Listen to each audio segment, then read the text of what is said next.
before, someone told me to make a video about the eggs because they're standing there being confused, and I was there being very confused. I buy the pasture-raised eggs because there's like such a noticeable difference in the egg yolk. The strength of the yolk and the deep like blood orange is an indicator of nutrient density.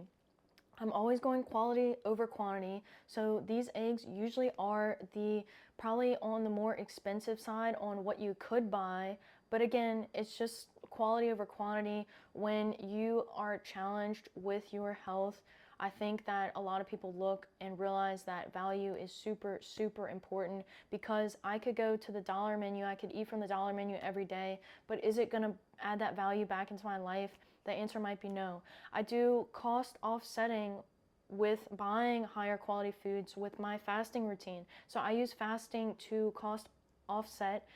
Not only that, but I'm also doing my body a great regenerative favor, a great immune favor by eating really high quality foods when I do eat, or I try to. I'm literally not perfect.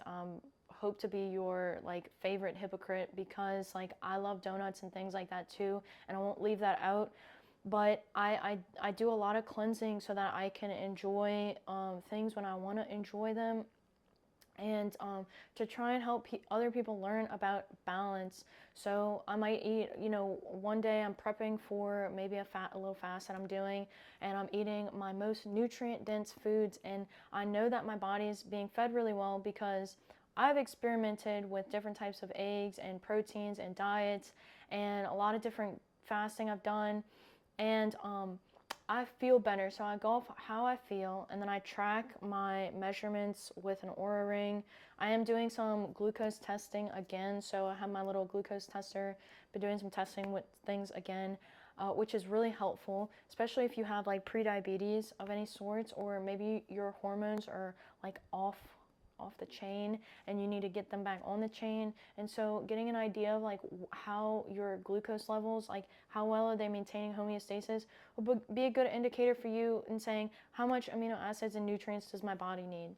So with that being said, pasture-raised eggs, again, these chickens are going to be out living their best lives in the pasture.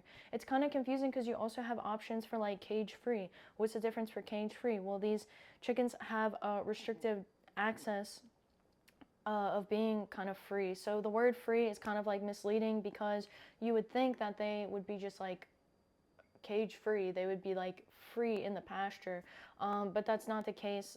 They have like limited access to the freedom that they have. So I like going with the pasture raised because chickens are nice, happy, eating bugs that they should be eating, and just living their life in the sunlight. And again, that's why I'm a big fan of sunlight. I'm in the sunlight right now making this video, and I try to get in the sunlight as much as possible because it's one of the best ways to make melatonin. It's one of the best ways to degrade tryptophan, to break tryptophan down into serotonin and melatonin, because I was on an SSRI, like probably a lot of you guys, on some sort of like medication. And so the sunlight literally helps our metabolism do its own thing from like such a beautiful micro level. It's pretty beautiful, I have to say. And so I try and do grass-fed proteins as well. Those cows are out in the pasture, treated nicely. And one recommendation, I listened to a podcast from the owner of the White Oak Farms. They were on Joe Rogan twice. So they talk a lot about regenerative farming. That was something I rewatched again yesterday. And so, yeah, I hope this was helpful in some way. Always invest in value and invest in yourself. When you're looking into fasting, you're always looking to invest in yourself. And so that's one of the biggest tools you could use to get your circadian rhythm, your hormones, your everything back on track. Dr. Mindy Pelz, Fast Like a Girl, great book. Cancer is a Metabolic Disease, great book. And please like, share, subscribe, and good luck.